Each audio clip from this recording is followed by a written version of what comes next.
10 ಫೀಟ್ಗೆ ಒಂದು ಶ್ರೀಗಂಧದ ಗಿಡ ಇದೆ. ಆ ಶ್ರೀಗಂಧದ ಗಿಡ ಒಂದು 20 ವರ್ಷದ ನಂತರ, 15-20 ವರ್ಷದ ನಂತರ ನಿಮಗೊಂದು 1.5 ಕೋಟಿ ರೂಪಾಯಿ ಕೊಡುತ್ತೆ. ಅದು ಫಿಕ್ಸ್ ಡಿಪಾಸಿಟ್. ಅದು ಒಂದು ಮರ ಅಲ್ಲ, ಇಡೀ 1 ಎಕರೆ. ಅಷ್ಟೊತ್ತಿಗೆ ಮಕ್ಕಳು ಮದುವೆಗೆ ಬಂದಿರ್ತಾರೆ ಅಥವಾ ಉಚ್ಚ ಶಿಕ್ಷಣಕ್ಕೆ ಹಣ ಬೇಕಾಗುತ್ತೆ. ಅವಾಗ ನೀವು ಆ ಗಿಡಗಳನ್ನು ತೆಗೆದು ಅವ್ರಿಗೆ ಇದು ಮಾಡ್ಬೋದು. ಆಮೇಲೆ IVF ಇದೆ ನಮ್ದು, ಅಂದ್ರೆ ಈ ಟೆಸ್ಟ್ ಬೇಬಿ ಸೆಂಟರ್, ಒಂದತ್ವ ನಿವಾರಣಾ ಕೇಂದ್ರ. ಅದರಲ್ಲಿ ಹೊರಗಡೆ 4 ಲಕ್ಷ ರೂಪಾಯಿ ಖರ್ಚು ಮಾಡ್ತಾರೆ ಜನ. ಕನಿಷ್ಠ 3ರಿಂದ ಮೇಲೆ 8, 10, 15 ಲಕ್ಷದವರೆಗೂ ಖರ್ಚು ಮಾಡ್ತಾರೆ. ನಾವು ಬರೀ ಅದನ್ನ 60,000ದಲ್ಲಿ ಮಾಡಿಕೊಡ್ತೀವಿ. 60,000? ಬರೀ 60,000. ಓಕೆ. 60,000ದಲ್ಲಿ ಒಂದು ಮಗು ಅವ್ರ ಕೈಗೆ. ಅದ್ಭುತ ಇದೆ. ಒಂದು ವೇಳೆ ಕೆಲವು ಜನ ಬರ್ತಾರೆ ನಮ್ಮ ಹತ್ರ, ಶೇಂಗಾ ಕೊಡ್ತೀವಿ, ನಮ್ಮ ಮನೆಯೊಳಗೆ ಉಳ್ಳಾಗಡ್ಡೆ ಅದ ಒಂದು 4 ಚೀಲ ನಾವು ತಂದು ಹಾಕ್ತೀವಿ, ಹಂಗೇನ್ರ ಕೊಟ್ರೆ ಅದ್ರಾಗೂ ಮಾಡ್ರಿ ಅಂತ. ಅದ್ರಲ್ಲೇನು ಮಾಡ್ತೀವಿ ನಾವು. ಯಾರೋ ಒಂದು 4-8 ಚೀಲ ಜೋಳ ತಂದು ಹಾಕ್ತಾರ, ಇಷ್ಟ ಐತ್ರಿ ನಮ್ಮ ಮನ್ಯಾಗ, ಇಷ್ಟ್ರ ಮ್ಯಾಗ ಮಾಡಿಕೊಡ್ರಿ. ಜೋಳ ಹಾಕ್ತಂದು ಆಪರೇಷನ್ ಮಾಡಿಸ್ಕೊಂಡು ಜೋಳ ಹಾಕ್ತಂದು ಆಪರೇಷನ್. ಅದ್ಭುತ. ಈ ಒಬ್ಬ ಹೆಣ್ಮಗಳಿದ್ದಾಳೆ, ಇಂದ್ರಾಜಿ ಅಂತ, ಇಂದ್ರಾ ಓನಮ್ ಅಂತ. ಮಣಿಪುರದಲ್ಲಿ ಒಂದು 50,000 ಜನ ಹೆಣ್ಮಕ್ಳಿಗೆ ಕೆಲಸ ಕೊಡ್ತಾಳಕ್ಕೆ. ಅಲ್ಲೊಂದು ಕವನ ಅಂತಕ್ಕಂಥ ಹುಲ್ಲಿದೆ. ಈ ನಮ್ಮಲ್ಲಿ ಆಪ್ ಅಂತ ಬೆಳೆಯುತ್ತಲ್ಲ ನೀರೊಳಗೆ, ಇಂಥದ್ದೊಂದು ಹುಲ್ಲಿದೆ. ಆ ಹುಲ್ಲಿನಿಂದ ಸುಮಾರು 100-150 ಪ್ರಾಡಕ್ಟ್ಸ್ ಮಾಡ್ತಾಳೆ. ಆಮೇಲೆ ಬಟ್ಟೆ ನೇಯ್ತಾಳ. ಅವನ್ನೆಲ್ಲ ನೇಯಿಸಿ ಎಕ್ಸ್ಪೋರ್ಟ್ ಮಾಡಿ ಆ 50,000 ಜನ ಹೆಣ್ಮಕ್ಳಿಗೆ, ಗುಡ್ಡಗಾಡಿನಲ್ಲಿ ಹೆಣ್ಮಕ್ಳಿಗೆ ಕೆಲಸ ಕೊಡ್ತಾಳೆ. ಅದನ್ನು ನೋಡ್ಲಿಕ್ಕಂತ ಹೋಗಿದ್ದು ನಾನೊಂದು ಸಾರಿ. ಈ ಕೊಡುವಾಗ ಫೋಟೋ ತೆಗೆಸ್ಕೊಂಡು ಎಲ್ಲ ಕಡೆ ಹಾಕ್ತಾರೆ, ಈ ಬಡ ಮಕ್ಕಳಿಗೆ ನಾವು ಹಿಂಗೆ ಮಾಡಿದ್ವಿ, ಈ ಬಡ ಮಕ್ಕಳಿಗೆ ಹಿಂಗೆ ಮಾಡಿದೀವಿ ಅಂತ. ಅದರ ಪರಿಣಾಮ ನಮ್ಮ ಮಕ್ಕಳ ಮೇಲೆ ಆಗಬಾರ್ದು. ಅವ್ರಿಗೆ ನಾನು ಹೇಳ್ತೀನಿ ಅವ್ರಿಗೆ, ಇವು ಮಕ್ಕಳು ನಮ್ಮ ಮಠದು. ಇಲ್ಲಿ ಬಡವನಾಗಿದ್ದವ್ ನಾನು, ನಮ್ಮ ಮಕ್ಕಳಲ್ಲ. ನಿಮ್ಗೇನು ಕೊಡೋದಿದ್ರೆ ನನಗೆ ಕೊಟ್ಟು ನನ್ನ ಜೊತೆ ಫೋಟೋ ತೆಗೆಸ್ಕೊಡ್ರಿ, ಆ ಮಕ್ಕಳ ಜೊತೆ ತೆಗೆಸೋ ಆಗಿಲ್ಲ. ಅಯ್ಯೋ, ನಾನು ಬಡವ, ನನಗೆ ಕೊಡ್ರಿ, ನನ್ನ ಜವಾಬ್ದಾರಿ ಇದೆ ಆ ಮಕ್ಕಳನ್ನ ಸಲುವುದು. ಮಕ್ಕಳು ಶ್ರೀಮಂತರು ಅವ್ರೀಗ. ಯಾಕಂದ್ರೆ ಸಿದ್ಧಗಿರಿ ಮಠದ ಮಕ್ಕಳು ಅಂದಾಗ ಅವ್ರು ಬಡವರ ಮಕ್ಕಳೇ ಆಗ್ತಾರೆ. ಆದ್ರೆ ಅವ್ರ ಮನಸ್ಸಿಗೆ ನೋವಾಗುವಂಥ ಯಾವ ಚಟುವಟಿಕೆನೂ ಮಾಡಿಸ್ಕೊಡಂಗಿಲ್ಲ. ತಪ್ಪಿನು ಬರ್ರಿ ಬೀಗ್ರ, ಊಟ ಮಾಡೋಣ. ಬಾಳ್ ಮಂದಾಗ್ಲಿ ತಗೋರಿ. ನಿಮ್ಮ ಬಾಯಾರಿಕೆಯಿಂದ ಹಂಗ ಆಗ್ಲೇವಾ? ನೀರು ಭಾಳ ಮುಖ್ಯ. ಕೆಲವೊಂದಿಷ್ಟು ನದಿ ಜೋಡಣೆಗಳ ಬಗ್ಗೆ ಇನ್ನೂ ವಾದ ವಿವಾದ ನಡೀತಾನೆ ಇದೆ. ಉತ್ತರ ಕರ್ನಾಟಕ ಅಂತೂ ನಲಿಗೆ ಹೋಗ್ಬಿಟ್ಟಿದೆ. ಯಾವ ಭಾಗ್ಯ ಬೆಳಕು ಕಾಣದೆ, ಅಂಥದ್ರ ಬಗ್ಗೆ ಏನಿದೆ ನಿಮ್ಮ ಅಭಿಪ್ರಾಯ? ನದಿಗಳನ್ನು, ಯಾವುದೇ ಕಾಡುಗಳನ್ನು ಹಾಳು ಮಾಡದೆ, ಭೂಮಿಯನ್ನು ಹಾಳು ಮಾಡದೆ ನದಿಗಳನ್ನು ಜೋಡಿಸ್ಬೇಕು. ಇವತ್ತಿನ ದಿವಸ ಏನಾಗಿದೆ, ನೀರು ನಮ್ಮದು ಸುಮಾರು ಒಂದು 3.5ರಿಂದ 400 TMC ನೀರು ಸಮುದ್ರಕ್ಕೆ ಹೋಗ್ತಾ ಇದೆ. ಮೊದಲು ಒಂದು ಕಾಲಕ್ಕೆ ಈ ನೀರನ್ನು ಎತ್ತೋದಕ್ಕೆ ಲೈಟಿನ ದೊಡ್ಡ ಸಮಸ್ಯೆ ಇತ್ತು. ಈಗ ಸರ್ಕಾರಗಳೇ ಈ ಸೋಲಾರ್ ಪ್ರಾಜೆಕ್ಟ್ ಹಾಕಿ ತಾವೇ ಸಾವಿರಾರು ಮೆಗಾವ್ಯಾಟ್ ಲೈಟ್ ತಯಾರು ಮಾಡಿ ಈ ಪಶ್ಚಿಮ ಘಟ್ಟದಲ್ಲಿ ನೀರೇನು ಸಮುದ್ರಕ್ಕೆ ಹೋಗ್ತಾ ಇದೆ ಆ ನೀರನ್ನು ಎತ್ತಿ ಮೇಲೆ ಹಾಕಿದ್ರೆ ಸಾಕು. ಆ ನೀರನ್ನು ಎಲ್ಲಿ ಬೇಕಾದಲ್ಲಿ ಒಯ್ಬೋದು. ರಾಜ್ಯದಲ್ಲಿ 1 ಗುಂಠೆ ಸಹಿತ ಜಮೀನು, 1 ಸ್ಕ್ವೇರ್ ಫೀಟ್ ಜಮೀನು ಸಹಿತ ಒಣದು ಉಳಿಯೋದಿಲ್ಲ. ಇಡೀ ಭೂಮಿ ಹಚ್ಚ ಹಸಿರಾಗುತ್ತೆ. ಏನು ಯೋಜನೆಗಳ ಕೊರತೆಯಾ, ಇಚ್ಛಾಶಕ್ತಿ ಯೋಜನೆಗಳ ಕೊರತೆ? ಏನು ಹಣಕಾಸಿನ ಕೊರತೆ ಇಲ್ಲ. ಏನೇನೋ ಮಾಡ್ತಾರಂತೆ, ಇದಕ್ಕೆಷ್ಟು ಹಣ ಹೋಗ್ತಾ ಇದೆ, ಇದಕ್ಕೇನು ಹಣ ಖರ್ಚಾಗೋದಿದೆ. ಈ ನೀರನ್ನ ಎತ್ತಿ ಹಾಕಿ ಈಗಿರುವಂತ ಡ್ಯಾಮ್ಗಳಾಗ್ಲಿ ಕೆರೆಗಳನ್ನಾಗ್ಲಿ ತುಂಬಿಸ್ಕೊಂಡ್ರೆ ಅಂತಂದ್ರೆ, ಆಮೇಲೆ ನೀರನ್ನೇ ನೀವು ಚೆನ್ನಾಗಿ ಸಂಗ್ರಹ ಮಾಡಬೇಕಾಗಿತ್ತಂದ್ರೆ ಈ ಊರಲ್ಲಿರುವಂಥ ಹಳ್ಳಗಳು, ಕೆರೆಗಳಂತ ಏನಿವೆ ಇವುಗಳು ಡೆಪ್ತ್ ಹೆಚ್ಚು ಮಾಡಬೇಕು. ಹಳ್ಳಗಳಿಗೆ ಪ್ರತಿ 100-200 ಮೀಟ್ರಿಗೆ ಒಂದೊಂದು ಬ್ಯಾರೇಜ್ ಕಟ್ಕೋಬೇಕು. ಆಮೇಲೆ ಕೆಳಗೆ ಪೂರ್ತಿಯಾಗಿ ಕಲ್ಲು ಹತ್ತುವರೆಗೂ ಹಡ್ಬೇಕು. ಮೇಲೆ ಸಿಕ್ಕಂಥ ಮಣ್ಣನ್ನು ಒಯ್ದು ಅಕ್ಕಪಕ್ಕದ ಭೂಮಿಯನ್ನು ಲೆವೆಲ್ ಮಾಡ್ಕೋಬೇಕು, ಸುಧಾರಿಸ್ಬೇಕು. ಆಮೇಲೆ ನೀರನ್ನು ಸಂಗ್ರಹ ಇಟ್ಕೋಬೇಕು. ಅಕ್ಕಪಕ್ಕದವ್ರು ಯಾರೇ ಬಾವಿ ತೆಗೆದ್ರು ಸಹಿತ ಅವ್ರಿಗೆ ನೀರು ಸಿಗಬೇಕು. ಯಾವಾಗಲೂ ನನಗೆ ಮನುಷ್ಯನ ಗುಣ ಏನಂದರೆ ಅದರ ಮೇಲೆ ಅವಲಂಬನೆ ಇದ್ದರೆ ನನಗೆ ಉತ್ಪತ್ತಿ ಆಗ್ತಿದ್ರೆ ನನಗೆ ಚೆನ್ನಾಗಿದ್ದರೆ ನಾನು ಮಾಡೋಕ್ಕೆ ತಯಾರಾಗಿದ್ದೀನಿ. ನೀವೇ ನೋಡಿದಿರಿ, ಎಲ್ಲ ಯುವಕರಂತೂ ನಾವೆಲ್ಲ ಊರು ಬಿಟ್ಟು ಬಂದುಬಿಟ್ಟಿದ್ದೀವಿ. ಅಲ್ಲಿ ಅನ್ನ ಇಲ್ಲ ನಮಗೆ, ಅಲ್ಲಿ ಬದುಕಿಲ್ಲ ಅಂತ. ಎಲ್ಲ ಊರುಗಳು ಖಾಲಿ ಖಾಲಿ, ವೃದ್ಧರನ್ನ ಬಿಟ್ಟರೆ ಇನ್ಯಾರೂ ಇಲ್ಲ. ಮತ್ತು ಈ ಏನು ಆಶಾಭಾವನೆ ಅಂತ ಇಲ್ಲಿ ನೋಡ್ರಿ, ಇಲ್ಲೇ ನಮ್ಮ ಪಕ್ಕದಲ್ಲಿ ನಿಮ್ಗೆ ಈ ಕಡೆ ಒಂದು ಊರು ಕಾಣಿಸುತ್ತೆ, ಇದಕ್ಕೆ ಹೋಗಿಲ್ಲ ಅಂತ. ಆಮೇಲೆ ಇಲ್ಲಿ ನನ್ನ ಬೆನ್ನ ಹಿಂದೆ ಒಂದು 2 ಕಿಲೋಮೀಟರ್ದಲ್ಲಿ ಒಂದು ಹಳ್ಳಿ ಇದೆ, ಅದು ದೊಡ್ಡ ಊರು ಗಿರ್ಗಾವ್ ಅಂತ. ಅದ್ರ ಹಿಂದೆ ಕೆಲವೊಂದು ಹಳ್ಳಿಗಳಿವೆ. ಇವೆಲ್ಲ ಈಗೊಂದು 10-15 ವರ್ಷದ ಹಿಂದೆ ಅಥವಾ ಇದೇ 20 ವರ್ಷ, ಇವೆಲ್ಲ ಬರೀ ಗುಡ್ಡಗಾಡಿರು, ಗರ್ಸ್ ಭೂಮಿ. ಇಲ್ಲಿ ಎರೆ ಭೂಮಿ ಸಹಿತ ಇಲ್ಲ. ಎಲ್ಲ ಜನ ಪ್ರತಿಯೊಬ್ಬರು ಕೂಲಿಗೆ ಹೋಗ್ತಿದ್ರು. ಬೇಸಿಗೆಯಲ್ಲಿ ಕುಡಿಯೋದಕ್ಕೆ ನೀರು ಇರ್ತಿರ್ಲಿಲ್ಲ. ಮಳೆಗಾಲದಲ್ಲಿ ಸಿಕ್ಕಾಪಟ್ಟೆ ಮಳೆ ಬರ್ತಿತ್ತು. ಆ ಊರಿನ ಜನರನ್ನು ಒಂದು ಕಡೆ ಸೇರಿಸಿ ಅವ್ರ ತಲೆಯಲ್ಲಿ ಹಾಕಿ ನೀವು ನದಿಯಿಂದ ಲಿಫ್ಟ್ ಇರಿಗೇಷನ್ ಮಾಡ್ಕೊಳ್ರಿ ಅಂತ ತಿಳ್ಕೊಂಡು ಅವ್ರಿಗೆಲ್ಲ ಮೋಟಿವೇಶನ್ ಮಾಡಿದ್ವಿ ನಾವು. ಮಾಡಿ ಇಡೀ ಊರನ್ನೇ ಒಂದು ಕಡೆ ಸೇರಿಸಿ ಅವ್ರಿಗೆಲ್ಲ ಸರಿಯಾಗಿ ತಿಳಿಸಿ ಹೇಳಿ, 1 ಎಕರೆಗೆ ಇಷ್ಟು ಸಾಲ ಆಗುತ್ತೆ, ಅದನ್ನು ಸಹಿತ ನೀವು ಇಷ್ಟು ವರ್ಷಗಳಲ್ಲಿ ಪ್ರತಿ ವರ್ಷ ಇಷ್ಟು ಕಂತು ಹೋಗುತ್ತೆ, ಇದು ಫ್ಯಾಕ್ಟ್ರಿಯಿಂದಾನೇ ಪರಸ್ಪರ ಹೋಗಿಬಿಡುತ್ತೆ ಕಂತು, ನೀವು ಬೆಳೀರಿ ಅಂದಾಗ ಎಲ್ಲರೂ ಒಪ್ಪಿಗೆ ಕೊಟ್ಟರು. ಇವತ್ತಿನ ದಿವಸ ನೀವು ನೋಡ್ರಿ, ಈ ಗುಡ್ಡೆಲ್ಲ ಕತ್ತರಿಸ್ಬಿಟ್ರು, ಕತ್ತರಿಸೆಲ್ಲ ಬೆಳೆ ಮಾಡ್ಕೊಂಡಾರಿ. ಎಲ್ಲಿ ಗುಡ್ಡದಲ್ಲಿಯೂ ಸಹಿತ ಮೊದಲ ಒಂದು 25% ಭೂಮಿ ಮಾತ್ರ ಉಳುಮೆಯಲ್ಲಿತ್ತು, 50% ಹಾಗೆ ಬಿದ್ಕೊಂಡಿತ್ತು ಗುಡ್ಡಗಾಡು. ಈಗ ಸುಮಾರು 90% ಭೂಮಿ ಉಳುಮೆಯಲ್ಲಿ ಬಂತು. ಎಲ್ಲದಕ್ಕೂ ನೀರು ಬಂತು. ಸುಮಾರು 1.5 ಫೀಟ್ 2 ಫೀಟಿನ ಪೈಪ್ಲೈನ್ ಮಾಡಿದರು, ಇಡೀ ಊರಿಗೆ ನೀರು ಬಂತು. ಮೊದಲು ಊರೊಳಗೆ 40-50 ಲೀಟ್ರ್ ಹಾಲು ಪ್ರೊಡಕ್ಷನ್ ಇತ್ತು, ಬೆಳಗ್ಗೆ ಒಂದು 50, ಸಾಯಂಕಾಲ ಒಂದು 50. ಇವತ್ತಿನ ದಿವಸ ಬೆಳಗ್ಗೆ 400 ಲೀಟ್ರ್ 500 ಲೀಟ್ರ್, ಸಾಯಂಕಾಲ 500 ಲೀಟ್ರ್ ಹಾಲು ಹೋಗ್ತಾ ಇದೆ. ಆಮೇಲೆ ರೈತನಿಗೆ ಪ್ರತಿ 10 ದಿವಸಕ್ಕೆ 8,000 10,000 ಹಣ ಬರುತ್ತೆ ಹಾಲಿಂದು. 6,000 8,000 ಹಾಲು ಪ್ರತಿ 10 ದಿವಸಕ್ಕೆ ಬರುತ್ತೆ.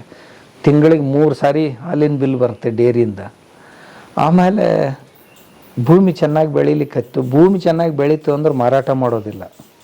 ಖಾಲಿ ಭೂಮಿಯನ್ನು ನಮ್ಮ ರೈತರು ಇಡೋದಿಲ್ಲ, ಸಾವಕಾಶ ಮಾರಾಟ ಮಾಡಲಿಕ್ಕೆ ಆರಂಭ ಮಾಡ್ತಾರೆ. ನೀರಾವರಿ ಇತ್ತು ಅಂದ್ರೆ ಎಂದೂ ಭೂಮಿ ಮಾರಾಟ ಮಾಡೋದಿಲ್ಲ. ಹಾಗಾಯಿತು. ಇಂಥ ಸುಮಾರು ಎಷ್ಟೋ ಹಳ್ಳಿಗಳಲ್ಲಿ ನಾವು ಮಾಡಿತ್ತು. ಒಂದೊಂದು ಊರವ್ರಿಗೆ 2-2 ಪಾರ್ಟಿ ಇದ್ದು, ಅವ್ರು ಕೇಳಲಿಲ್ಲ, ನಾವು ಅವ್ರ ಜೊತೆ ಕೂಡೋದಿಲ್ಲ ಅಂದರು.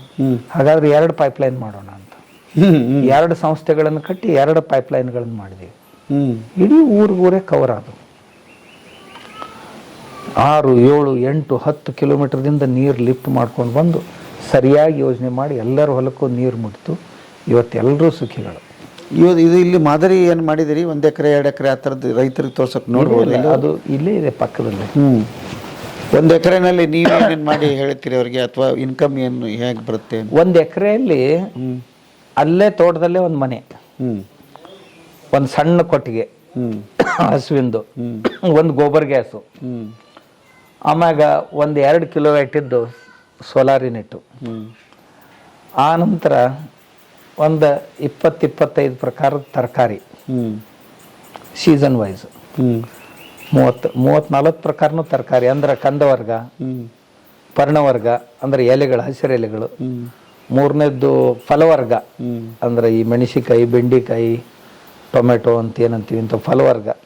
4ನೇದು ಬಳ್ಳಿ ವರ್ಗ. ಇವೆಲ್ಲ ಸೇರಿ ಒಂದು 40 ಪ್ರಕಾರದ ತರಕಾರಿಗಳು. ಆಮ್ಯಾಗ ಮನೆಗೆ ಬೇಕಾಗುವಂಥ ಸಣ್ಣ ಕಾಳುಗಳು, ದೊಡ್ಡ ಕಾಳುಗಳು, ಎಣ್ಣೆ ಕಾಳುಗಳು, ಇಂಥವೆಲ್ಲ ಮಾಡಿ ಆ ಹೊಲದಲ್ಲಿ ರೈತ. ಆಮೇಲೆ ಬದುವಿನ ಮೇಲೆ 10 ಫೀಟ್ಗೆ ಒಂದು ಶ್ರೀಗಂಧದ ಗಿಡ ಇದೆ. ಆ ಶ್ರೀಗಂಧದ ಗಿಡ ಒಂದು 20 ವರ್ಷದ ನಂತರ, 15-20 ವರ್ಷದ ನಂತರ ನಿಮ್ಗೆ 1 ಕೋಟಿ 1.5 ಕೋಟಿ ರೂಪಾಯಿ ಕೊಡುತ್ತೆ. ಅದು ಫಿಕ್ಸ್ ಡಿಪಾಸಿಟ್. ಅದು ಒಂದು ಮರ ಅಲ್ಲ, ಇಡೀ 1 ಎಕರೆ. ಅಷ್ಟೊತ್ತಿಗೆ ಮಕ್ಕಳು ಮದುವೆಗೆ ಬಂದಿರ್ತಾರೆ ಅಥವಾ ಉಚ್ಚ ಶಿಕ್ಷಣಕ್ಕೆ ಹಣ ಬೇಕಾಗುತ್ತೆ. ಅವಾಗ ನೀವು ಆ ಗಿಡಗಳನ್ನು ತೆಗೆದು ಅವ್ರಿಗೆ ಇದು ಮಾಡ್ಬೋದು. ಅದರ ಜೊತೆಗೆ ದಾಲ್ಚಿನ್ನಿ ಅಂಥವು ಸುಮಾರು ಮರಗಳಿವೆ. ಮಧ್ಯದಲ್ಲಿ ಹಣ್ಣಿನ ಗಿಡಗಳಿವೆ. ಅವು ದಿನಾಲೂ ನಿಮ್ಗೆ ಏನೂ ಇಲ್ಲ ಅಂದ್ರೂ 100-200 ರೂಪಾಯಿ ಗಳಿಸ್ಕೊಡ್ತಾನೆ ಇರ್ತಾವೆ. ಆಮೇಲೆ ಆ ತರಕಾರಿ ನಾವು ಉಟ್ಟು ಮಾರಾಟ ಮಾಡಿದರೆ ಒಂದು 200-300 ರೂಪಾಯಿ ತರಕಾರಿಯಿಂದ ಬರುತ್ತೆ. ಹೀಗೆ ಮಾಡಿದರೆ ಪ್ರತಿ ದಿವಸ 400-500 ರೂಪಾಯಿ ನಾವು ಕಡೆ ಯಾರು ಹೊರಗಿಂದ ಕೂಲಿಯವ್ರು ಬರಬೇಕಾಗಿಲ್ಲ, ಮನೆಯವರು ಮನೆಯಲ್ಲೇ ಕೆಲಸ ಮಾಡೋರು. ಇಷ್ಟು ಸಿಗುತ್ತೆ.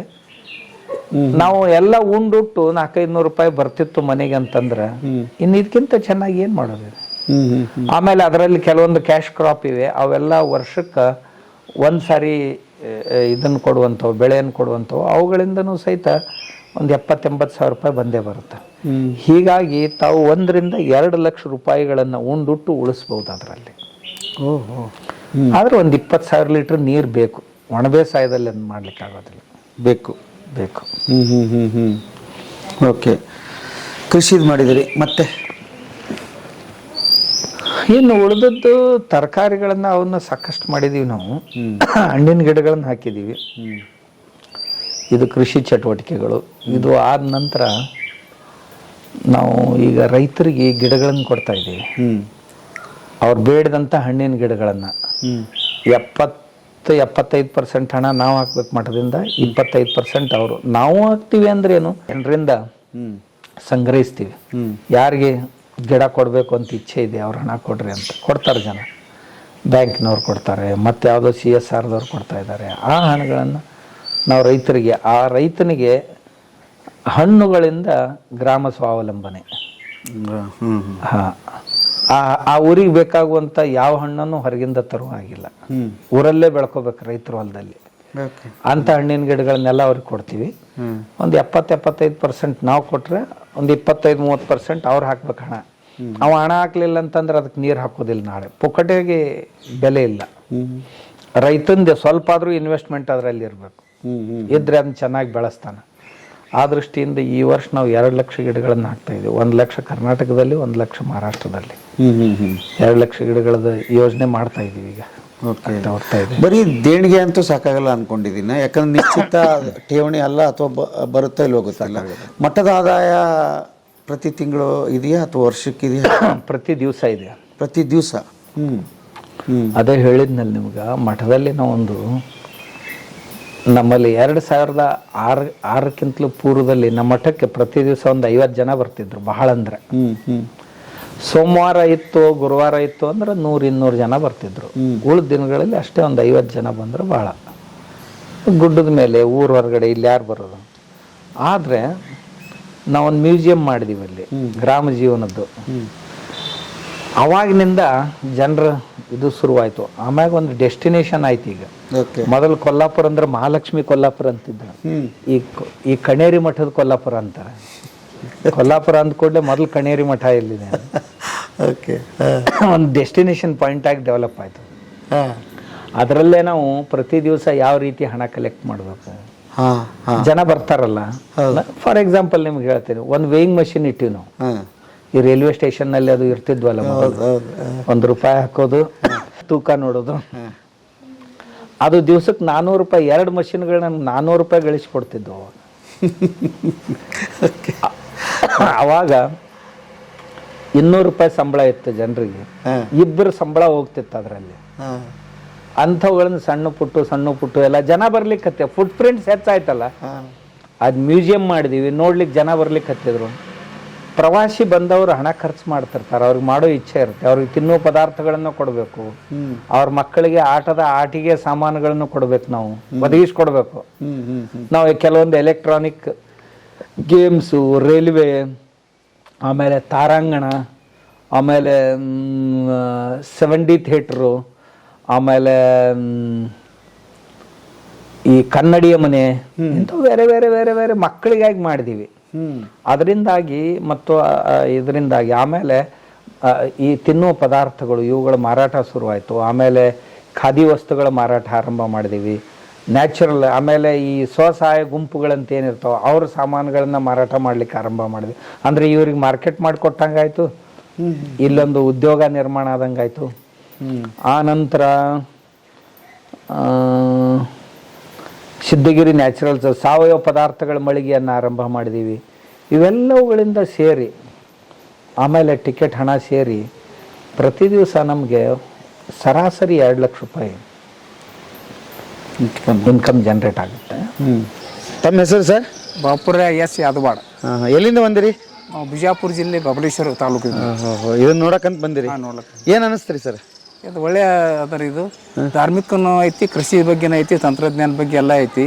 ಎಲ್ಲ ಮ್ಯೂಸಿಯಂ ನೋಡಿದ್ರೆ ಮತ್ತು ಇವೆಲ್ಲ ಮೂರ್ತಿಗಳು ನೋಡಿದ್ರೆ ಎಲ್ಲ ಹಿಂದಿನೆಲ್ಲ ಯಾವ್ದು ನೋಡ್ಲಾರ್ದೆಲ್ಲ ಸಿಗ್ತೈತ್ರಿ ಇಲ್ಲಿ. ಹಿಂದಿಂದ ರಾಮಾಯಣ ಕಾಲದಿಂದ ಏನು ಧಾರ್ಮಿಕ ಕಾರ್ಯಕ್ರಮ ಅದಾವ ಅವರೆಲ್ಲ ಸ್ಟ್ಯಾಚ್ಯುಗಳು ಇಲ್ಲಿ ಸಿಗ್ತಾವ. ಅದಕ್ಕೆ ಇದು ಒಳ್ಳೇದು, ಒಂದು ಬರೇ ಸಂಪ್ರದಾಯ ಪ್ರಕಾರ ಇಲ್ಲ, ಎಲ್ಲ ಥರ ಚಲೋ ಐತೆ ನಮ್ಗೆ ಅನಿಸ್ತೈತೆ ರೀ. ಸ್ವಾಮಿಗಳನ್ನ ಭೇಟಿ ಆದ್ರಿ? ಇಲ್ಲ ಸರ್, ಸ್ವಾಮಿಗಳು ಅವ್ರ ಬಗ್ಗೆ ಏನು ಅನ್ಸುತ್ತೆ ನಿಮಗೆ? ಸ್ವಾಮಿಗಳ ಬಗ್ಗೆ ನಮ್ಮ ಕೃಷಿ ಬಗ್ಗೆ ಭಯಂಕರ ಹೇಳ್ತಾರೆ ಅವ್ರು. ಕೃಷಿ ಬಗ್ಗೆ ಯಾವುದೇ ಒಂದು ಅದು ರಾಸಾಯನಿಕ ಗೊಬ್ಬರ ಹಾಕಬೇಡ್ರಿ, ಸಾವಯವ ಗೊಬ್ಬರ ಹಾಕ್ರಿ, ಪ್ರತಿಯೊಂದು ಇದರ ಕಬ್ಬಿಗೆ ಸಾವಯವ ಗೊಬ್ಬರ ಹಾಕಿ, ದ್ರಾಕ್ಷಿಗೆ ಹಾಕ್ರಿ, ಸಾವಯವ ಬೆಲ್ಲ ಏನ್ ಮಾಡ್ತೀರಿ ಅದನ್ನ ಉಪಯೋಗ ಮಾಡ್ರಿ, ಉಳಿದ ಉಪಯೋಗ ಮಾಡಬೇಡ್ರಿ. ಅವ್ರು ಕೆಲವೊಂದು ಏನು ಔಷಧಿ ಇದು ಮಾಡ್ಯಾರಲ್ರಿ, ಅವು ಸಾವಯವದೆಲ್ಲ ಮಾಡ್ಯಾರ ಅವ್ರು. ಅವು ಉಪಯೋಗ ಮಾಡ್ರಿ, ಉಳಿದದ್ದು ಉಪಯೋಗ ಮಾಡಿದೆ ಅಂದ್ರೆ ಕೃಷಿ ಭೂಮಿ ನಿಮ್ಗೆ ಹದಗೆಡ್ತೈತಿ, ಸಾವಯವ ಗೊಬ್ಬರ ಉಪಯೋಗ ಮಾಡ್ರ ಅಂತ ಹೇಳ್ತಾರೆ. ಅವ್ರು ಹೇಳಿದ್ ನಮ್ಗೆ ಒಳ್ಳೆ ಅಭಿಪ್ರಾಯ ಐತಿ. ಮತ್ತು ನಮ್ಮಲ್ಲಿ ಬಿಜಾಪುರ ಜಿಲ್ಲೆದಾಗೂ ಅವ್ರು ಭಾಳ ಪ್ರಯತ್ನ ಮಾಡ್ಯಾರ್ರಿ. ಎಲ್ಲ ಈ ಕೆಮಿಕಲ್ಸ್ ಇಲ್ಲದ ಪದಾರ್ಥ ನಮಗೆಲ್ಲ ಉಪಯೋಗ ಮಾಡ್ಯಾರ. ಜೇನುತುಪ್ಪ ಆಗಲ್ರಿ, ಶೇಂಗಾದ ಎಣ್ಣೆ, ಕುಸುಬಿ ಎಣ್ಣೆ ಇಂಥವೆಲ್ಲ ನಮ್ಗೆ ಅಲ್ಲಿ ಇದು ಮಾಡಿ ನಾವು ಅಲ್ಲಿ ಮಾರಾಟ ಮಾಡ್ತೇವೆ ಬಿಜಾಪುರದಾಗ. ಅದರಲ್ಲಿ ನಾವು ಇವೆಲ್ಲ ಸೋಷಿಯಲ್ ವರ್ಕ್ ಈಗ ಹೇಳಿದ್ಮೇಲೆ ನಿಮ್ಗೆ ಇಲ್ಲಿವರೆಗೆ ಮಾಡಿದೆ. ಗೋಶಾಲೆ ನೋಡ್ಕೋಬೇಕು. ಆಮೇಲೆ ಇನ್ನೊಂದು ಅಂದರೆ ನಮ್ದು ಹಾಸ್ಪಿಟ್ಲ್ ಇದೆ, ಅದು ಅಲೋಪತಿ ಮತ್ತು ಆಯುರ್ವೇದಿಕ್ ಎರಡು ಬೇರೆ ಬೇರೆ ಹಾಸ್ಪಿಟ್ಲ್ಗಳಿವೆ. ಮಲ್ಟಿ ಸ್ಪೆಷಲ್ ಹಾಸ್ಪಿಟ್ಲ್ ಅದು.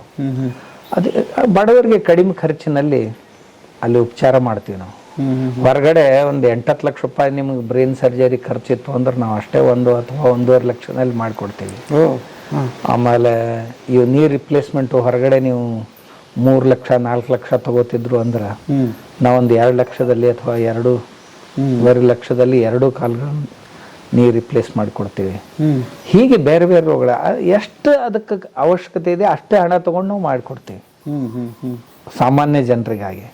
ಆಮೇಲೆ IVF ಇದೆ ನಮ್ದು, ಅಂದ್ರೆ ಈ ಟೆಸ್ಟ್ ಬೇಬಿ ಸೆಂಟರ್, ಒಂದತ್ವ ನಿವಾರಣಾ ಕೇಂದ್ರ.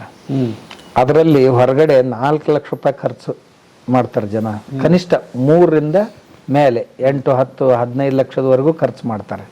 ನಾವು ಬರೀ ಅದನ್ನ 60,000ದಲ್ಲಿ ಮಾಡಿಕೊಡ್ತೀವಿ. 60,000? ಬರೀ 60,000. ಓಕೆ. 60,000ದಲ್ಲಿ ಒಂದು ಮಗು ಅವ್ರ ಕೈಗೆ. ಅದ್ಭುತ ಇದೆ. ಅದನ್ನ ನಮ್ಮ ಇಲ್ಲಿ ವರ್ಷಾ ಪಾಟೀಲ್ ಅಮ್ಮವ್ರು ಅಂತ ಇದ್ದಾರೆ, ನಮ್ಮ ಈ ಬ್ಯಾಕ್ವುಡ್ ಪಾಟೀಲ್ರು ಇದ್ದಾರೆ, VL ಪಾಟೀಲ್ರ ಸೊಸೆ ಅವರು, ಅವ್ರ ಸೇವೆ ಅಂತ ಮಾಡ್ತಾರೆ ಇಲ್ಲಿ. ಅದ್ಭುತ. ಅವರೇ ಅದನ್ನೆಲ್ಲ ನೋಡ್ಕೊಳ್ತಾರೆ ಚೆನ್ನಾಗಿ. ಅವ್ರು ಎಂಬ್ರಾಲಜಿಸ್ಟು ಮೂಲತಃ, ಅವರೇ ಆ ಸೆಂಟರ್ ಎಲ್ಲ ನೋಡ್ಕೊತಾರೆ. ಅವರು ಸೇವೆ ಅಂತ ಮಾಡ್ತಾರೆ, ಏನೂ ಪಡೆಯೋದಿಲ್ಲ ನಮ್ಮಿಂದ. ಆ ಡಿಪಾರ್ಟ್ಮೆಂಟ್ ಅನ್ನು ಚೆನ್ನಾಗಿ ಡೆವಲಪ್ ಮಾಡಿ, ಜನರಿಗೆ ಒಳ್ಳೆ ಕೌನ್ಸಿಲಿಂಗ್ ಮಾಡಿ, ಅವ್ರಿಗೆ ಮನೋಧೈರ್ಯ ಹೆಚ್ಚು ಮಾಡಿ, ಮಕ್ಕಳಾಗುವಂತೆ ಎಲ್ಲ ಟ್ರೀಟ್ಮೆಂಟ್ ಮಾಡ್ತಾರೆ. 25 ವರ್ಷ 28 ವರ್ಷ ಮದುವೆ ಆಗಿ 28, ಈಗ 2 ದಿವಸದಿಂದ ಒಬ್ಬನಿಗೆ 28 ವರ್ಷದ ನಂತರ ಗಂಡು ಮಗು ಆಯಿತು. ಮದುವೆ ಆದ ನಂತರ 28 ವರ್ಷಕ್ಕೆ ಅವ್ರಿಗೆ ಮಗು ಆಯಿತು. ಹೋದ ವರ್ಷ ಒಬ್ಬರಿಗೆ 27 ವರ್ಷದ ನಂತರ ಆಗಿತ್ತು. ತುಂಬ ಚೆನ್ನಾಗಿದೆ. 70% ನಮ್ಮದು ಇದು ಇದೆ ಸಕ್ಸಸ್ ರೇಟು. 70-75% ಸಕ್ಸಸ್ ರೇಟ್ ಇದೆ. ಓಕೆ. ಅದು ಇಂಥ ಇವೆಲ್ಲ ಪ್ರಾಜೆಕ್ಟ್ಗಳಿಗೆ ಮಾಡೋ. ಇನ್ನು ಕೆಲವು ಜನ ಏನಿರ್ತಾರೆ, ಬಡವ್ರು ಇರ್ತಾರೆ, 60,000 ಕೊಡ್ಲಿಕ್ಕೆ ಆಗೋದಿಲ್ಲ ಅವ್ರಿಗೆ. ನಾನು ನಮ್ಮ ಅಮ್ಮನವ್ರಿಗೆ ಹೇಳಿದ್ದೇನೆ, ಅವರು ವರ್ಷಾ ಪಾಟ್ಲಮ್ಮವ್ರಿಗೆ, ಹಣ ಇಲ್ಲ ಅಂತ ಅತ್ಯಂತ ಬಡವರು ಅನಿಸಿದ್ರು ಅಂದ್ರೆ ನೀವು ಅಡ್ಜಸ್ಟ್ ಮಾಡ್ರಿ, ಉಳ್ದವ್ರ ಕಡೆಯಿಂದ ಒಂದು 2-2 ಸಾವಿರ ಹೆಚ್ಚಿಗೆ ತೊಗೊಂಡು ಅವ್ರಿಗೆ ಫ್ರೀ ಮಾಡಿಕೊಡ್ರಿ. ಒಂದು ವೇಳೆ ಕೆಲವು ಜನ ಬರ್ತಾರೆ, ನಮ್ಮ ಹತ್ರ ಶೇಂಗಾ ಕೊಡ್ತೀವಿ, ನಮ್ಮ ಮನೆಯೊಳಗೆ ಉಳ್ಳಾಗಡ್ಡಿ ಅದ ಒಂದು 4 ಚೀಲ ನಾವು ತಂದು ಹಾಕ್ತೀವಿ, ಹಂಗೇನ್ರ ಕೊಟ್ರೆ ಅದ್ರಾಗೂ ಮಾಡ್ರಿ ಅಂತ. ಅದ್ರಲ್ಲೇನು ಮಾಡ್ತೀವಿ ನಾವು. ಯಾರೋ ಒಂದು 4-8 ಚೀಲ ಜೋಳ ತಂದು ಹಾಕ್ತಾರ, ಇಷ್ಟ ಐತ್ರಿ ನಮ್ಮ ಮನ್ಯಾಗ, ಇಷ್ಟ್ರ ಮ್ಯಾಗ ಮಾಡಿಕೊಡ್ರಿ. ಜೋಳ ಹಾಕ್ತಂದು ಆಪರೇಷನ್ ಮಾಡಿಸ್ಕೊಂಡು ಜೋಳ ಹಾಕ್ತಂದು ಆಪರೇಷನ್. ಅದ್ಭುತ. ಜನರ ಜೊತೆ ಹೇಗಿರ್ತಾರೆ ಹಾಗೆ ಓಕೆ. ಅದು ಮಾಡ್ತೀವಿ. ಕ್ಯಾನ್ಸರ್ ಪೇಷಂಟ್ಸ್ ಬರ್ತಾವೆ. ಬ್ರೈನ್ ಸರ್ಜರಿ ಅಂತೂ ನಮ್ಮಲ್ಲಿ ಬಹುತೇಕ ಇಂಡಿಯಾದಾಗ ಬೆಸ್ಟ್ ಸೆಂಟ್ರ್ ನಮ್ಮದು ನ್ಯೂರೋ ಡಿಪಾರ್ಟ್ಮೆಂಟು. ಡಾಕ್ಟರ್ ಶಿವಶಂಕರ್ ಮರ್ಜಕ್ಕೆ ಅಂತಿದ್ದಾನೆ, 40 ವರ್ಷದ ಯುವಕ, ಹಳ್ಳಿಗಾಡಿನಲ್ಲೇ ಕಲ್ತವನು, ಬಡಮಂತನದಲ್ಲಿ ಕಲ್ತು ಬಂದವನು, ಬಡವರ ಬಗ್ಗೆ ತುಂಬ ಕಾಳಜಿ ಉಳ್ಳವನು. ಅವನು 99% ಸಕ್ಸಸ್ ರೇಟ್ ಇದೆ ಅವನಿಗೆ. ಇವೆಲ್ಲ ಯೋಜನೆ ಬೆಂಗಳೂರಲ್ಲಿ, ಮುಂಬೈನಲ್ಲಿ, ದಿಲ್ಲಿಯಲ್ಲಿ ಆಗದಂಥ ಸರ್ಜರಿಗಳನ್ನು ಇಲ್ಲಿ ಮಾಡ್ತಾನೆ. ಯಾಕಂದರೆ ಆಪರೇಷನ್ ಥಿಯೇಟ್ರ್ ಎಷ್ಟು ರಿಚ್ ಇದೆ ಅಂದರೆ ಟೆಕ್ನಿಕಲಿ ಬಹುತೇಕ ಇವತ್ತು ಜಗತ್ತಿನಲ್ಲಿ ಯಾವುದು ಮೋಸ್ಟ್ ಪಾಪ್ಯುಲರ್ ಮಷಿನರಿ ಬಂದಿವೆ ಅಥವಾ ಅಡ್ವಾನ್ಸ್ ಮಷಿನರಿ ಬಂದಿವೆ, ಅವೆಲ್ಲ ಅವನ ಥಿಯೇಟ್ರದಲ್ಲಿ, ನಮ್ಮ ಸಿದ್ಧಗಿರಿ ಹಾಸ್ಪಿಟಲ್ ಥಿಯೇಟ್ರದಲ್ಲಿ ಇವೆ. ಅವನ್ನ ಅದೇ ತಿಂಗಳಲ್ಲೇ ತಂದಿರ್ತಾನೆ ಅವನು. ಹಾಂ, ಅವು ಒಂದೊಂದು ಮಷಿನರಿ 5 ಕೋಟಿ 10 ಕೋಟಿ ಮಷಿನರಿಗಳಿವೆ ಒಂದೊಂದೇ. ಆದರೆ ಆ ಮಷಿನರಿಯ ಒಂದಿಷ್ಟು ಬಾಡಿಗೆಯನ್ನು ನಾವು ಯಾರಿಗೆ ಹಚ್ಚೋದಿಲ್ಲ. ಇಷ್ಟು ಹಣ ಕೊಟ್ರಿ ಇಷ್ಟು ಮಾಡಿಸ್ಕೊಳ್ಳಿ, ಅದ್ರೊಳಗೆ ಮತ್ತು ಅದು ಮುಂದೆ ಮೇಂಟೆನೆನ್ಸ್ ಬಂದಾಗ ನೋಡೋಣ. ಮತ್ತು ನಮ್ಮ ಗುರುಗಳಿದ್ದಾಗ ಯಾರಾದ್ರೂ ಮಾತಾಡಿಸ್ಲಿಕ್ಕೆ ಹೋಗ್ತಿದ್ರು ಕಾಯಿಲೆ ಬಿದ್ದವ್ರನ್ನ. ಅವರು ನಾವು ಎಮ್ಮೆ ಮಾರಿದೀವಿ, ಆಕಳ ಮಾರಿದೀವಿ, ಮನಿ ಮಾರಿದೀವಿ ಇವ್ರ ಕಾಯಿಲೆಗಾಗಿ ಅಂತ ಹೇಳ್ತಿದ್ರು. ಅವಾಗ ನಮ್ಮ ಗುರುಗಳು ಅಂತಿದ್ರು, ಏನು ನಾವು ಬರೀ ಹೋದಲ್ಲೆಲ್ಲ ಕೇಳ್ತೀವಿ, ನಾವೇನು ಮಾಡ್ಲಿಕ್ಕೆ ಆಗೋದಿಲ್ಲ ಇಂಥವ್ರ ಸಲುವಾಗಿ ಅಂತ ಅಂತಿದ್ರು. ಯಾವಾಗ ನಮ್ಮ ಗುರುಗಳಿಗೆ ಹೀಗೆ ಅನಿಸ್ತಿತ್ತು ಅಂದ್ರೆ ನಾವು ಏನಾದರೂ ಮಾಡ್ಲಿಕ್ಕೆ ಸಾಧ್ಯ ಇಲ್ಲೇನೋ ಬಡವರಿಗಾಗಿ ಅಂತ ತಿಳ್ಕೊಂಡು ನಾವು ಹಾಸ್ಪಿಟ್ಲ್ ತೆಗ್ದೀವಿ. ತುಂಬ ಜನ ನನಗೆ ಅದನ್ನ ಕಾಲೇಜ್ನಲ್ಲಿ ಕನ್ವರ್ಟ್ ಮಾಡಿರಿ ಅಂದರು. ಇಷ್ಟು ದೊಡ್ಡ ಹಾಸ್ಪಿಟ್ಲ್ ಕಟ್ಟಿದ್ದೀರಿ, ಅದರಲ್ಲಿ MRI ಮಷಿನ್ಸು, CT ಸ್ಕ್ಯಾನು ಒಂದೇ ಕಡೆ ಎಲ್ಲಿ ಇರೋದಿಲ್ಲ. ನಾವು ಹೊರಗಡೆ MRI 8,000 10,000 ತೊಗೊಂಡ್ರೆ ನಮ್ಮಲ್ಲಿ 3,000ನಲ್ಲಿ MRI ಮಾಡಿಕೊಟ್ಟಿರ್ತೀವಿ ನಾವು. CT ಸ್ಕ್ಯಾನಿಗೆ 6,000 8,000 ತೊಗೊಂಡ್ರೆ ನಾವು ಅಷ್ಟೇ 1,800 2,000ದಲ್ಲಿ ನಮ್ಮ CT ಸ್ಕ್ಯಾನ್ ಆಗಿರುತ್ತೆ. ಇದರಿಂದಾಗಿ ಬಡವರಿಗೆ ಹೆಲ್ಪ್ ಆಗುತ್ತೆ. ಇದಕ್ಕೂ ಮಿಗಿಲಾಗಿ ಇಲ್ಲಿ ನಮ್ಮಲ್ಲಿ ಈ ಫಾರೆಸ್ಟ್ ಬೆಲ್ಟ್ನಲ್ಲಿ ಅಥವಾ ಈ ಗುಡ್ಡ ಬೆಟ್ಟದ ಇದ್ರೊಳಗೆ ಸ್ವಲ್ಪ ಕನ್ವರ್ಜನ್ ಹೆಚ್ಚಾಗ್ತಿತ್ತು ಆರೋಗ್ಯಕ್ಕಾಗಿ. ನಮ್ಮಲ್ಲಿ ಒಂದೆರಡು ಮಿಷನರಿ ಹಾಸ್ಪಿಟಲ್ಸು ಕೆಲಸ ಮಾಡ್ತಿದ್ವು. ಜನ ಬದುಕು ಸಲುವಾಗಿ ಮತಾಂತರ ಆಗ್ತಾಯಿದ್ರು, ವ್ಯವಸ್ಥೆ ಇರಲಿಲ್ವಲ್ಲ ಏನು. ನಾವು ಹಾಸ್ಪಿಟ್ಲ್ ಮಾಡಿದ ನಂತರ ತುಂಬ ಸಮಸ್ಯೆ ನಿಂತು ಹೋಯಿತು. ಅವೆರಡು ಹಾಸ್ಪಿಟ್ಲ್ಗಳು ಸಹಿತ ನಿಂತು ಹೋಗೋ ಸ್ಥಿತಿಗೆ ಬಂದು. ಯಾಕೆಂದ್ರೆ ಜನರಿಗೆ ನಾವು ಫೆಸಿಲಿಟಿ ಕೊಡ್ಬೇಕು, ಬರೀ ಬೈಯೋದ್ರಿಂದ ಅನ್ನೋದ್ರಿಂದ ಆಗೋದಿಲ್ಲ. ಅವರಿಂದ ಒಳ್ಳೆಯದನ್ನು ಕಲಿಬೇಕು. ಸೇವೆ ಮಾಡ್ತಾರೆ, ನಾವು ಸೇವೆ ಮಾಡೋಣ. ನಾವು ಮಾಡಿದರೆ ಅವ್ರು ಯಾಕೆ ಹೋಗ್ತಾರೆ? ಇದು ಯಾರು ಬೇಕಾದ್ರೂ ಬರ್ಬೋದು, ಎಲ್ಲಿಂದ, ಯಾವ ಸ್ಟೇಟ್ ಬೇಕಾದಲ್ಲಿಂದ ಬರ್ಬೋದು. ಈಗ ಎಲ್ಲಿ ಹಾವೇರಿ ದಾವಣಗೆರೆಯಿಂದ ಬರ್ತಾವೆ ಪೇಷಂಟ್. ನಮ್ಮಲ್ಲಿ ಎಪಿಲೆಪ್ಸಿ ಸರ್ಜರಿ ಆಗ್ತಾವೆ, ಅಂದ್ರೆ ಫಿಟ್ಸ್ ಬರ್ತಾವಲ್ಲ. ಈಗ ಅಪಸ್ಮಾರದು ಸಹಿತ ಸರ್ಜರಿ ನಮ್ಮ ಡಾಕ್ಟರ್ ಮಾಡ್ತಾನೆ. ಅದು ವಾಸಿನೇ ಆಗಲ್ಲ ಅಂತಿದ್ರು. ಆಗುತ್ತೆ. ಒಂದೊಂದು ಕೂಸುಗಳಂತೂ ದಿವ್ಸಕ್ಕೆ 100 ಸಾರಿ ಫಿಟ್ಸ್ ಬರ್ತಿದ್ವು. ಅಂಥ ಕೂಸುಗಳಿದ್ದು ತೊಟ್ಟಿಲ್ದಲ್ಲಿದ್ದಂಥ ಅವುಗಳಿಗೆಲ್ಲ ಸರ್ಜರಿ ಮಾಡಿ ಚೆನ್ನಾಗಿ ಮಾಡಿಕೊಟ್ಟಿದ್ದಾನೆ. ಮಾಡ್ತಾರೆ. ಓಕೆ. ನಮ್ಮ ಕೆಲಸ ಏನು, ಜನರಿಗೆ ಏನು ಒಳ್ಳೇದನ್ನ ಮಾಡ್ಲಿಕ್ಕಾಗುತ್ತೆ ಮಾಡೋದು. ಹಾಸ್ಪಿಟ್ಲು ಆಮೇಲೆ ಆಯುರ್ವೇದಿಕ್ ವಿಂಗ್ ಇದೆ. ಅಲ್ಲಿ ಕ್ರಾನಿಕ್ ಡಿಸೀಸಸ್ ಇದ್ದಂಥವ್ರು, ಇವು ಸ್ಕಿನ್ನು ಅದು ಸೊರ್ಯಾಸಿಸ್ ಅವು ನಮ್ಮಲ್ಲಿ 10 ದಿನದಲ್ಲಿ ಕ್ಲಿಯರ್ ಆಗಿಬಿಡ್ತಾವೆ. ಸೊರ್ಯಾಸಿಸ್ಸು ಸುಮಾರು ರೋಗಗಳು ಅದು ಯಾವಾಗಲೂ ಫುಲ್ ಇರುತ್ತೆ, ವೇಟಿಂಗ್ನಲ್ಲೇ ಇರುತ್ತೆ ನಮ್ಮದು ಆಯುರ್ವೇದಿಕ್ ವಿಂಗ್. ಇನ್ನೊಂದು ಗುರುಕುಲ ಇದೆ, ಮೇಘಾಲಯದ ಮಕ್ಕಳಿದ್ದಾರೆ, ಅಲ್ಲಿ ಮಠದಲ್ಲಿದ್ದಾರೆ. ಏನಕ್ಕೆ, ಏನದು ಉದ್ದೇಶ? ಮೇಘಾಲಯದ ಮಕ್ಕಳು, ನಾನು ಅಲ್ಲಿ ತಿರ್ಗಾಡಕ್ಕೆ ಹೋಗ್ತಿದ್ದೆ ಮೇಘಾಲಯಕ್ಕೆ. ನಾನು ನಾರ್ತ್ ಈಸ್ಟ್ಗೆ ಹೋಗ್ತಿರ್ತೀನಿ ಯಾವಾಗಲೂ. ಅಲ್ಲಿ ನನ್ನ ಪರಿಚಯದವರು ಸಾಮಾಜಿಕ ಕ್ಷೇತ್ರದಲ್ಲಿ ಕೆಲಸ ಮಾಡುವಂಥ ಕೆಲವೊಂದು NGOs ಇದ್ದಾರೆ. ಅವ್ರ ಪರಿಚಯ ನನಗುಂಟು. ನಾವು ಎಲ್ಲೇ ದಿಲ್ಲಿ ಕಲ್ಕತ್ತಾ ಎಲ್ಲೋ ಅದಲ್ಲಿ ಸಿಗ್ತಿರ್ತಾರೆ ಅವರು. ಆವಾಗ ಅವ್ರ ಪರಿಚಯ ಆಗಿತ್ತು. ನಾನು ಹೋಗ್ತಿರ್ತೀನಿ ಅವ್ರ ಕಡೆ. ಅಲ್ಲಿ ಒಂದು 50,000 ಹೆಣ್ಮಕ್ಳಿಗೆ, ಆಕೆ ಒಬ್ಬ ಹೆಣ್ಮಗಳಿದ್ದಾಳೆ ಇಂದ್ರಾಜಿ ಅಂತ, ಇಂದ್ರಾ ಓನಮ್ ಅಂತ. ಮಣಿಪುರದಲ್ಲಿ ಒಂದು 50,000 ಜನ ಹೆಣ್ಮಕ್ಳಿಗೆ ಕೆಲಸ ಕೊಡ್ತಾಳಕ್ಕೆ. ಅಲ್ಲೊಂದು ಕವನ ಅಂತಕ್ಕಂಥ ಹುಲ್ಲಿದೆ. ಈ ನಮ್ಮಲ್ಲಿ ಆಪ್ ಅಂತ ಬೆಳೆಯುತ್ತಲ್ಲ ನೀರೊಳಗೆ, ಇಂಥದ್ದೊಂದು ಹುಲ್ಲಿದೆ. ಆ ಹುಲ್ಲಿನಿಂದ ಸುಮಾರು 100-150 ಪ್ರಾಡಕ್ಟ್ಸ್ ಮಾಡ್ತಾಳಕ್ಕೆ. ಆಮೇಲೆ ಬಟ್ಟೆ ನೇಯ್ತಾಳ. ಅವನ್ನೆಲ್ಲ ನೇಯಿಸಿ ಎಕ್ಸ್ಪೋರ್ಟ್ ಮಾಡಿ ಆ 50,000 ಜನ ಹೆಣ್ಮಕ್ಳಿಗೆ, ಗುಡ್ಡಗಾಡಿನಲ್ಲಿ ಹೆಣ್ಮಕ್ಳಿಗೆ ಕೆಲಸ ಕೊಡ್ತಾಳೆ. ಅದನ್ನು ನೋಡ್ಲಿಕ್ಕಂತ ಹೋಗಿದ್ದು ನಾನು ಒಂದು ಸಾರಿ. ಅವಾಗ ಅಲ್ಲಿ ಜನರ ಪರಿಚಯ ಆಯಿತು. ಆಮೇಲೆ ಹೋದಾಗ ಅಲ್ಲೇ ಯಾರೋ ಹಾಸ್ಟೆಲ್ ನಡೆಸ್ತಿದ್ರು. ಬೇರೆ ಬೇರೆ ಭಾಗದಲ್ಲಿ ಹೋದೆ. ಆಮೇಲೆ ನಾಗಾಲ್ಯಾಂಡ್ನಲ್ಲಿ ಹೋದೆ, ಆಮೇಲೆ ಮಣಿಪುರಕ್ಕೆ ಹೋದೆ, ಇದು ಮೇಘಾಲಯಕ್ಕೆ, ತ್ರಿಪುರಕ್ಕೆ ಹೋದಾಗ ಅಲ್ಲಿ ಕೆಲವೊಂದು ಇದು ಕಂಡು ನನಗೆ. ಅಲ್ಲಿ ಮಕ್ಕಳಿಗೆ ಶಿಕ್ಷಣ, ಅಲ್ಲಿ ಹಾಸ್ಟೆಲ್ ನಡೆಸ್ತಾರೆ, ಯಾವ ರೀತಿ ನಡೆಸ್ತಿರ್ಬೇಕು. ಆಸಾಮ್ದಲ್ಲಿ ನೋಡಿದ ನಾನು. ಅಲ್ಲಿ ಮನೆಗಳು ಭಾಳ ಚೀಪಾಗಿ ಕಟ್ಲಿಕ್ಕಾಗತ್ತೆ, ಕಲ್ಲಿಲ್ಲ ಅಲ್ಲಿ. ಬರೀ ಬಾಂಬು ಸಾಕಷ್ಟು ಸಿಗ್ತಾವ. ಬಾಂಬು ನಿಲ್ಸೋದು, ಅದಕ್ಕೆ ಹುಲ್ಲಿನ ತೊಟ್ಟಿ ಕಟ್ಟೋದು, ಕಟ್ಟಿ ಮಣ್ಣು ಮತ್ತು ಸಗಣಿ ಸೇರಿ ಸಾರಿಸಿಬಿಡೋದು, ಮೇಲ್ಗಡೆ ತಗಡು ಹಾಕೋದು. ಒಂದು 2-2.5 ಲಕ್ಷ ಖರ್ಚು ಮಾಡಿದ್ರೆ ಒಂದು 7-8 ಕೋಣೆಗಳನ್ನು ಕಟ್ಟಲಿಕ್ಕೆ ಆಗತ್ತೆ ಅಲ್ಲಿ. ಅಂಥ ಕೋಣೆಗಳನ್ನು ಮಾಡಿ ಅದರಲ್ಲೇ ಅಡುಗೆ ಮನೆ ಮಾಡಿದರೆ ಅಲ್ಲಿ ದೂರದ ಮಕ್ಕಳು 100-200 ಕಿಲೋಮೀಟರ್ದಿಂದ ಮಕ್ಕಳು ಮನೆಯಿಂದನೇ ಅಕ್ಕಿ, ಬೇಳೆ, ಮಸಾಲೆ ಪದಾರ್ಥ ಇವನ್ನೆಲ್ಲ ತೊಗೊಂಡು ಬರ್ತಾರೆ. ತೊಗೊಂಡು ಬಂದು ಆ ಸ್ಕೂಲ್ನಲ್ಲಿದ್ದು ಅಲ್ಲಿ ಆ ಬೋರ್ಡಿಂಗ್ನಲ್ಲಿ ಅಂದ್ರೆ ಅವ್ರು ಬರೀ ಜಾಗೆ ಅಷ್ಟೇ ಮಾಡ್ಕೊಡೋದು, ಇವರೇ ಮಕ್ಕಳೇ ತಂದು ಅದನ್ನ ಮಾಡ್ಕೊಂಡು, ಹೈಸ್ಕೂಲ್ ಮಕ್ಳು ಇದು ನಾನು ಹೇಳೋದು, ಮಾಡ್ಕೊಂಡು ಊಟ ಮಾಡ್ತಾರೆ ಅವರು. ಆಮೇಲೆ ಕಲಿತಾರೆ, ಅಲ್ಲಿ ಕಲ್ತು ಹೋಗ್ತಾರೆ. ಇನ್ನು ಕೆಲವು ಕಡೆ ಹೋದ್ರೆ ಅದು ಇರಂಗಿಲ್ಲ ಏನು ವ್ಯವಸ್ಥೆ. ಆವಾಗ ನಾವು ವಿಚಾರ ಮಾಡಿದ್ವಿ, ಇಂಥ ಮಕ್ಕಳಿಗಾಗಿ ನಮ್ಮಲ್ಲಿ ಕರ್ಕೊಂಡು ಹೋಗಿ ಏನು ಮಾಡ್ಲಿಕ್ಕಾಗುತ್ತೇನೋ ಅಂತ. ನಾವು ಈಗ ಸುಮಾರು ಒಂದು 13-14 ವರ್ಷದ ಹಿಂದಿನ ಮಾತಿದು. ಅವಾಗಿಂದ ಮಕ್ಕಳು ನಾವು ಈ ಕಡೆ ಕರ್ಕೊಂಡು ಬರ್ಲಿಕ್ಕತ್ತೀವಿ. ಮೊದಲೊಂದು 50 ಮಕ್ಕಳು ತಂದೀವಿ, ಆಮೇಲೆ 70-80 ಆಗ್ತಾ ಈಗ 100-150 ಸಂಖ್ಯೆ ಆಗ್ತಾಯಿದೆ. ನಾವು ಒಟ್ಟು 1000 ಮಕ್ಕಳಿಗಾಗಿ ವ್ಯವಸ್ಥೆ ಮಾಡಬೇಕು ಅಂತಿದೆ. ಆಮೇಲೆ ವಿಚಾರ ಬಂತು, ಇಲ್ಲಿ ಮಾಡೋದಕ್ಕಿಂತಲೂ ಅಲ್ಲಿ ಸಂಘದ ಒಬ್ಬ ಪ್ರಚಾರಕರಿದ್ದಾರೆ, ತುಕಾರಾಮ್ರಂತ. ಅವರು ಮೇಘಾಲಯದಲ್ಲಿ ಎಲ್ಲ ಕಡೆ ಓಡಾಡ್ಕೊಂಡಿರ್ತಾರೆ. ತಾವು ಕೆಲವು ಜನ ಸ್ವಾಮೀಜಿಯವರು ಸೇರಿಕೊಂಡು ಆ ಸ್ಕೂಲ್ಗಳನ್ನು ಇಲ್ಲೇ ತೆಗೆಯೋದಾದ್ರೆ ನಾನು ನಿಮಗೆ ಆ ಎಲ್ಲ ಸೌಕರ್ಯಗಳನ್ನು ಭೂಮಿ ಅದನ್ನು ಕೊಡಿಸೋ ಕೆಲಸ ಮಾಡ್ತೀನಿ ಅಂತ ಹೇಳಿದ್ದಾರೆ ಅವರು.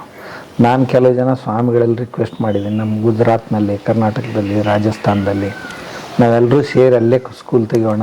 ಈ ಮಕ್ಕಳು ಇಲ್ಲಿಗೆ ಬರೋದಕ್ಕಿಂತಲೂ ಅಲ್ಲೇ ಓದಿದ್ರೆ ಚೆನ್ನಾಗಿ. ಈ ಕಡೆ ಬಂದು ಈಗ BA B.Ed M.Ed ಮಾಡ್ಕೊಂಡಿದ್ದಾರೆ. ಇದೇ ಮಕ್ಕಳನ್ನ ಅವ್ರನ್ನ ಟೀಚರಾಗಿ ಅಲ್ಲಿಟ್ಟು ಅವ್ರಿಗೆ ಒಳ್ಳೆ ಶಾಲೆ ವ್ಯವಸ್ಥೆ ಮಾಡೋಣ ಅಂತ ಬಹುತೇಕ ನೆಕ್ಸ್ಟ್ ಇಯರ್ ಮಾಡ್ತೀವಿ. ಅಲ್ಲಿವರೆಗೆ ಇಲ್ಲೇನೂ ಬರೋರು ಬರ್ತಾನೆ ಇರ್ತಾನೆ.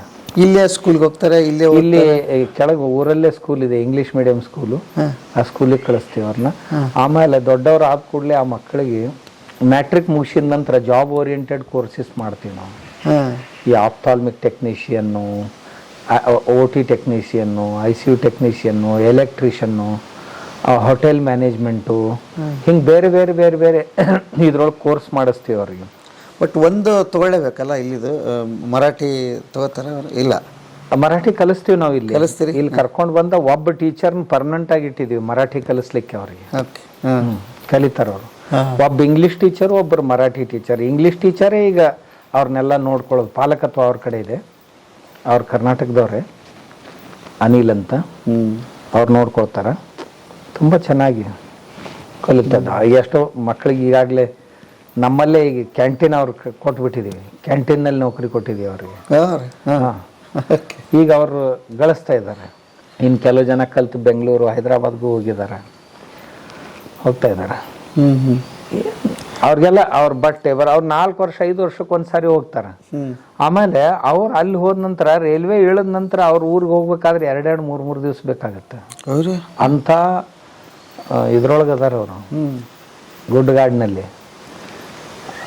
3 ವರ್ಷ 4 ವರ್ಷಕ್ಕೆ ಒಂದ್ಸಾರಿ ಹೋಗ್ತಾರೆ. ಅದು ಖರ್ಚು ನಾವೇ ಮಾಡ್ಬೇಕು, ಹೋಗೋದು ಬರೋದು. ಅವ್ರ ಪಾಲಕರು ಒಬ್ರು ಬರೋದಿಲ್ಲ ಇಲ್ಲಿ ನೋಡ್ಲಿಕ್ಕೆ. ಅಂತ ಬಡತನ ಇದೆ.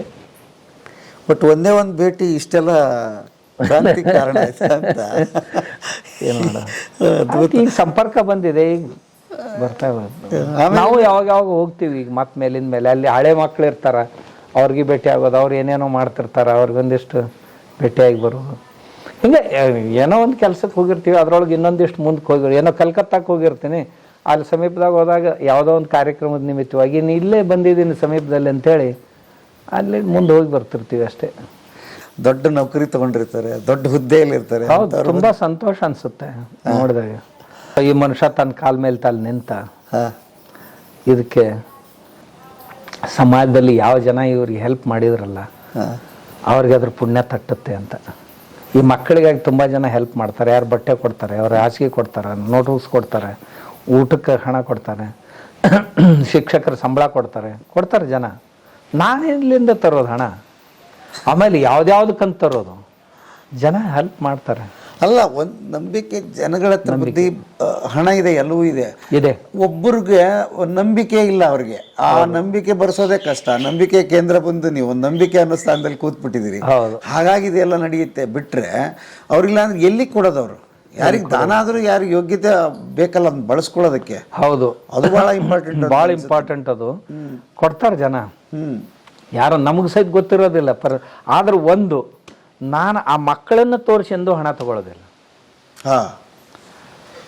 ಮಕ್ಕಳನ್ನ ತೋರಿಸಿ ಇವ್ರು ಬಡವರಿದ್ದಾರೆ, ಇವ್ರಿಗೆ ಏನಾದರೂ ಕೊಡ್ರಿ, ಇವ್ರದ್ದು ಹಾಗಿದೆ ಹೀಗಿದೆ ಹಿಂಗೆಂದೂ ಹೇಳೋದಿಲ್ಲ ನಾನು.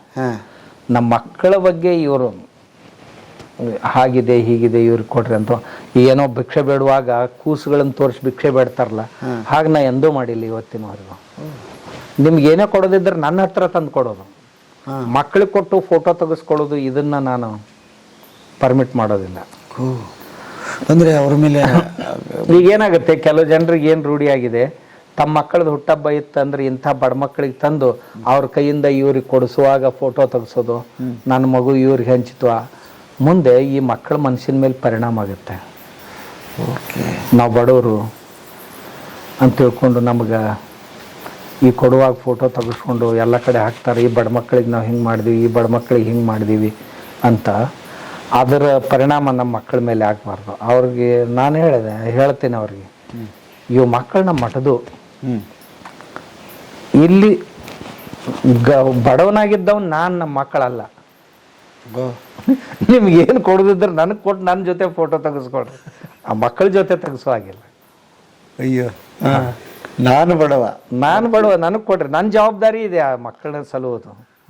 ಮಕ್ಕಳು ಶ್ರೀಮಂತರು ಅವ್ರೀಗ, ಯಾಕಂದ್ರೆ ಕಣೇರಿ ಸಿದ್ಧಗಿರಿ ಮಠದ ಮಕ್ಕಳು ಅಂದಾಗ ಅವ್ರು ಬಡವ್ರ ಮಕ್ಕಳೇ ಆಗ್ತಾರೆ. ಆದ್ರೆ ಅವ್ರ ಮನಸ್ಸಿಗೆ ನೋವಾಗುವಂಥ ಯಾವ ಚಟುವಟಿಕೆನೂ ಮಾಡಿಸ್ಕೊಡಂಗಿಲ್ಲ. ಅಪ್ಪಿತಪ್ಪಿನೂ ಯಾರನ್ನೂ ಅವ್ರ ಜೊತೆ ಹೋಗೋದು, ಅವ್ರಿಗೇನೋ ಒಂದು ವಸ್ತು ಕೊಟ್ಟು ಅವ್ರ ಜೊತೆ ಫೋಟೋ ತೆಗೆಸೋದು ಇಂಥದ್ದು ಮಾಡಿಕೊಡಂಗಿಲ್ಲ.